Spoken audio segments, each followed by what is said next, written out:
Selamat datang saudara-saudari.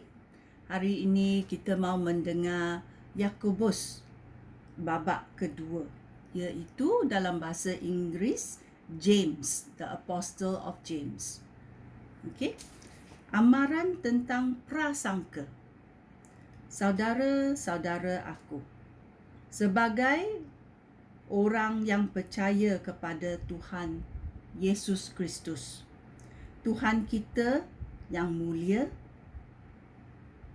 janganlah beza-bezakan orang berdasarkan hal-hal yang lahir.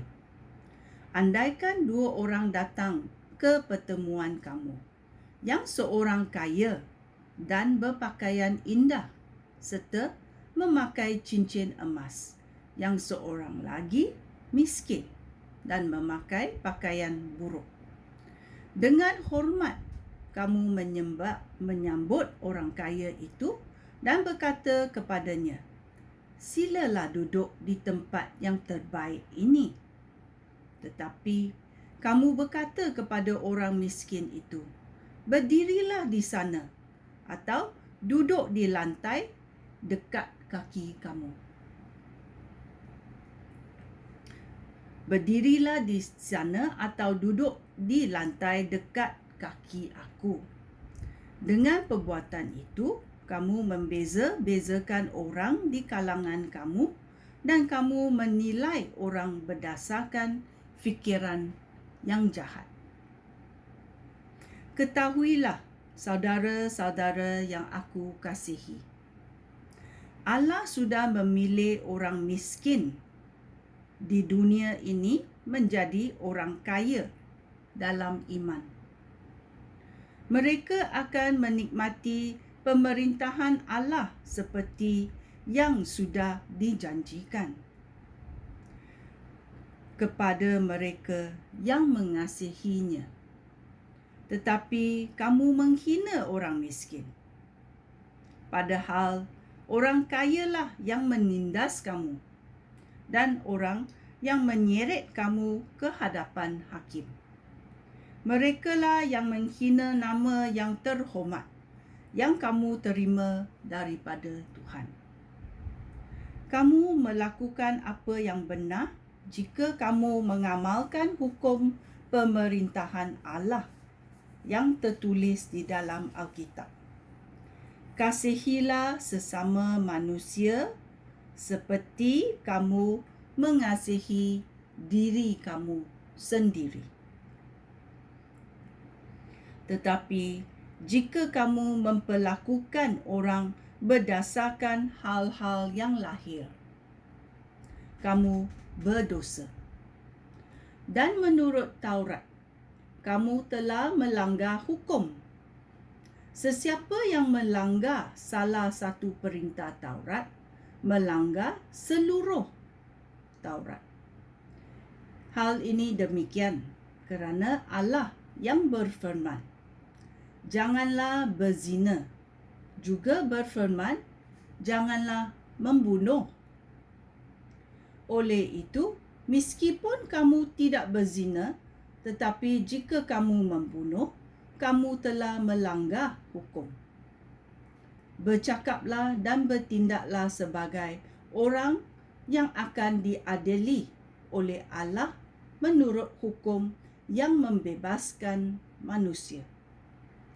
Hal itu demikian kerana pada masa Allah menghakimi manusia, Dia tidak akan mengasihani orang yang tidak berbelas kasihan, tetapi orang yang berbelas kasihan tidak akan dihukum oleh Allah. Iman dan perbuatan. Ayat 14. Saudara-saudara aku, tidak ada gunanya seorang Kristian berkata, "Saya beriman," jika perbuatannya tidak membuktikan imannya. Iman semacam itu tidak dapat menyelamatkan dia. Andaikan seorang saudara lelaki atau saudara perempuan memerlukan pakaian dan tidak mempunyai cukup makanan. Tidak ada gunanya kamu berkata kepadanya, Allah memberkati kamu.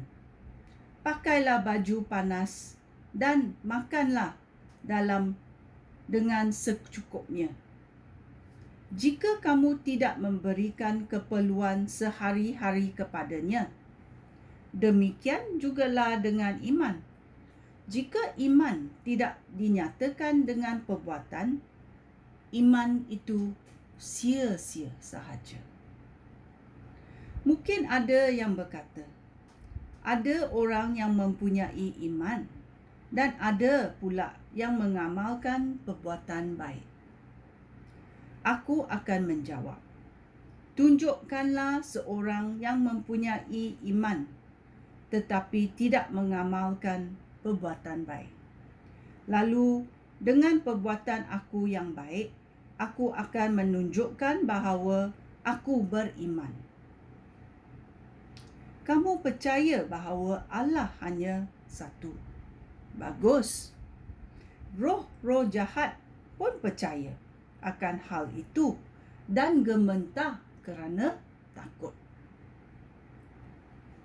Alangkah bodohnya kamu. Adakah perlu dibuktikan bahawa iman tanpa perbuatan baik itu sia-sia?